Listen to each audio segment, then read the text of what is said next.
Estoy hablando de edificios. Entonces tengo un edificio que tiene una masa, un peso, tiene una rigidez, tiene un amortiguamiento. Y viene un terremoto por ahí.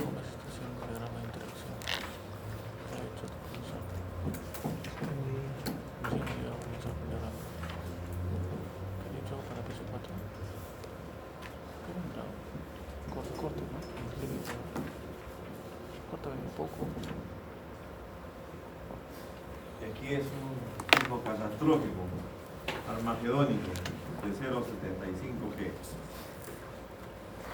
Y digo, el periodo de mi edificio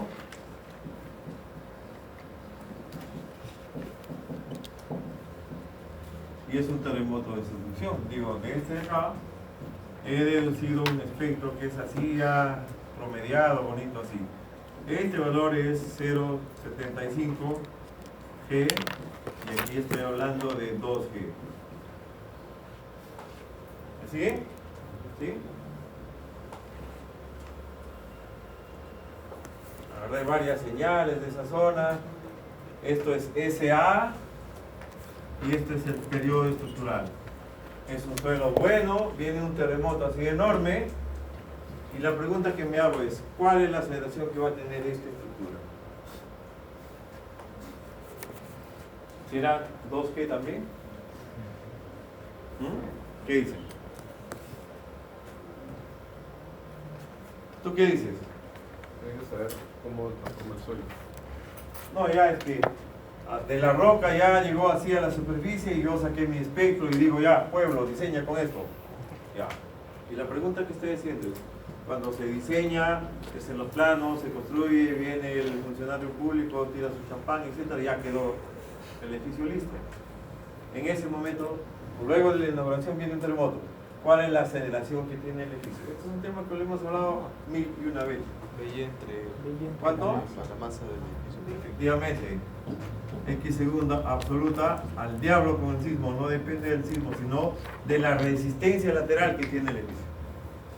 No hay manera de que esa masa del edificio se acelere más y en la vida va a llegar a 2G, pues. ¿Sí?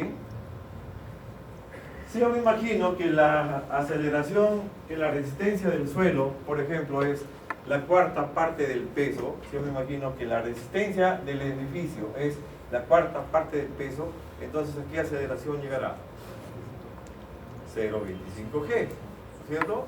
Es decir, estoy hablando de una desamplificación grande, del orden de 8 veces más chico que la del suelo. ¿Entiende? Muy bien, como me han dicho que yo puedo razonar sobre el suelo como si fuera un edificio, eso es lo que estamos comenzando a estudiar en este momento. El suelo es un edificio que tiene comportamiento inelástico. ¿Okay? En este eje tienen la aceleración máxima en la roca, así, es decir, muy abajo hay un acelerograma y el máximo de ese acelerograma está puesto acá. Y aquí en la vertical está este valor de acá, la aceleración máxima en el suelo, en la cimentación de mi estructura. ¿Entendió? Todo lo que está entre la roca y la superficie, ¿qué cosa es? El edificio llamado suelo. ¿Entienden? La roca tiene una cierta aceleración. ¿Dónde están esas aceleraciones? Aquí.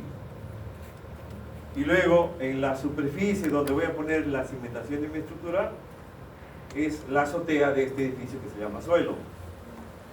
¿Me entendió? ¿Sí? Esas aceleraciones están acá. Muy bien. Y aquí hay varios registros. Esto está lleno de puntos que ya no se han puesto. Registros de la zona, perdón, como los valores máximos, estos puntitos que ven acá, en algunos terremotos famosos. El de Loma Prieta, por acá está en el terremoto del 85 en México. A ver, ¿qué aceleraciones se registraron en la zona de Ciudad de México? En uno de los terremotos, no estoy hablando en el terremoto más grande del 85, premonitorios o los posteriores. Estamos hablando de 5% de G, terremotos chiquititos, ¿no? ¿Se ve? Es decir, tengo varios instrumentos en la ciudad, entonces sucede un terremoto chiquito y registro varios valores. ¿En qué rango de valores? Más o menos alrededor de 0.05 G. ¿Me entendieron? ¿Está claro? Y la estructura llamada suelo, el edificio llamado suelo, en la superficie, ¿con cuánto contesta? Contesta desde 0.08 G hasta 1.8 G. Es decir, ¿qué han hecho estos suelos? Amplificar las aceleraciones que recibieron ahí abajo. ¿Sí? Abajo tenía un valor aquí, arriba tengo un valor mucho más grande. ¿Vamos? Luego está en la zona de loma prieta, de suelos blandos, varios registros de aceleración. ¿Entre cuánto? Entre 5% de la gravedad hasta casi 20% de la gravedad. Muchísimos instrumentos. Yo registro lo que va leyendo y digo, en la roca había ¿cuánto? Entre 5% y prácticamente 20% de la gravedad. ¿Ok? Y en la parte superior del suelo había valores entre 11% y 33% de la gravedad. ¿Me entendieron lo que significan estos gráficos? ¿Sí? Entonces pregunto. Otra vez, ya no importa. Con mucho gusto lo hago. A ver, imagínense, en Ciudad de México, por poner un número, deben tener muchísimo más. Voy a pensar que tengo 100 acelerómetros. Viene un terremoto chiquitito y se registran esos 100 instrumentos, registran valores entre ¿cuánto? 3% y 7%, no, y 5% de la gravedad. ¿Me sigue? Este es 10%, 20, 30, 40, 50% de la gravedad. ¿Se entiende lo que estoy diciendo? ¿Sí? Ya. En la roca, ahí abajo, lo que se obtiene es entre 3 y 5% de la gravedad. Y en la superficie, los instrumentos registran valores entre 8 y 18% de la gravedad. ¿Está claro? ¿Me entendieron? Entonces, para estos terremotos chiquititos, todos los suelos amplifican lo que reciben en su base. La base de los suelos es la roca, ¿no es cierto? Pregunto, ¿todos los suelos para estos terremotos chiquititos amplifican lo que reciben en su base? ¿Ah? Sí, pues porque todos son mayores. Miren, aquí tengo este rango entre 2 y 5% de la gravedad y aquí tengo de 8 para arriba. Esta recta de acá es la igualdad, 0,4 y 0,4. Todo lo que está por encima de esta recta significa que hay amplificación. ¿Ok?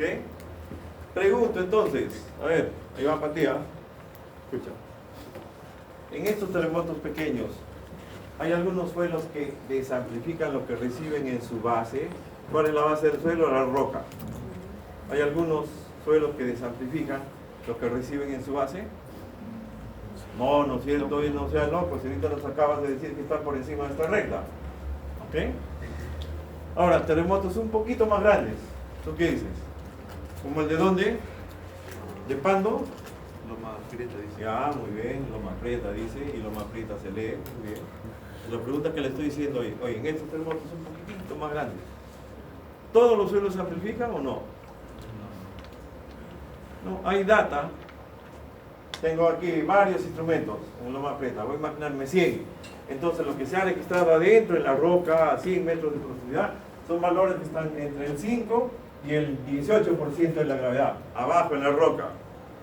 Y las estructuras, la estructura que se llama suelo, en su azotea, que sería la superficie del suelo, ¿con cuánto contestan? 11 y 32% de la gravedad. Entonces, la pregunta es, ¿hay algunos suelos, o no hay ninguno, que ya no amplifiquen? Claro que sí. Toda esta zona que está acá, ¿qué está haciendo? Está desamplificando. Y entonces, conforme más grande se hace el sismo, esta zona va a ser más grande y acá tienen las curvas de tendencia. Entonces, si tengo, esta es una curva de tendencia, miren lo loco que es la ingeniería, ¿no? Por esta mancha de puntos paso esta curva.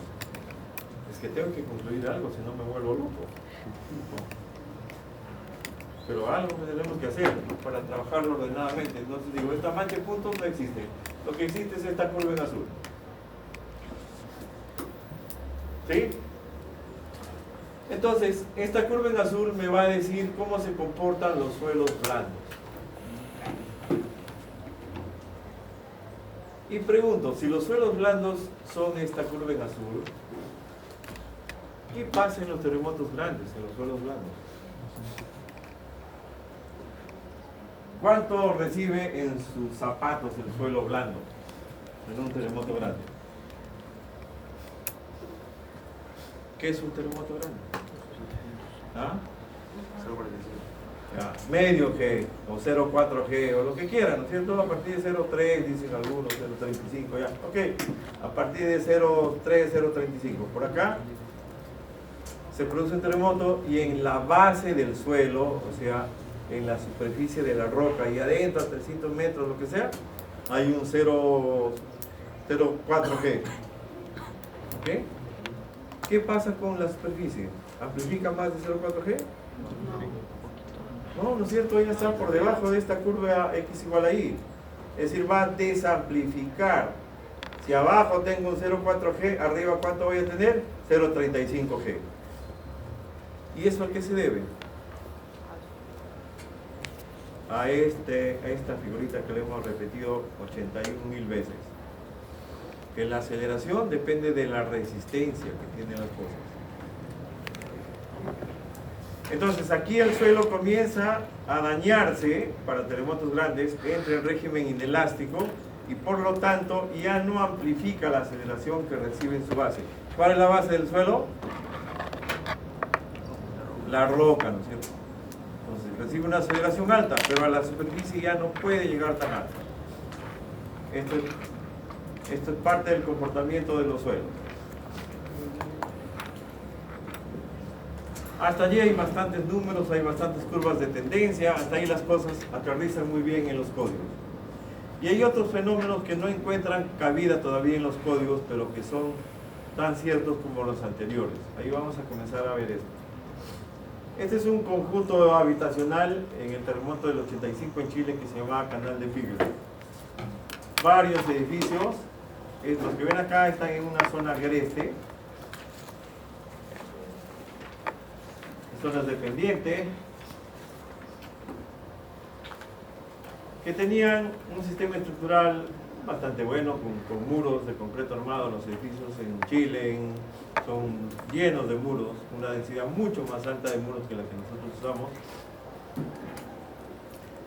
pero ubicados, bueno, varios edificios diseñados por la misma empresa y construidos por la misma empresa, como para que no le echen la culpa a nadie.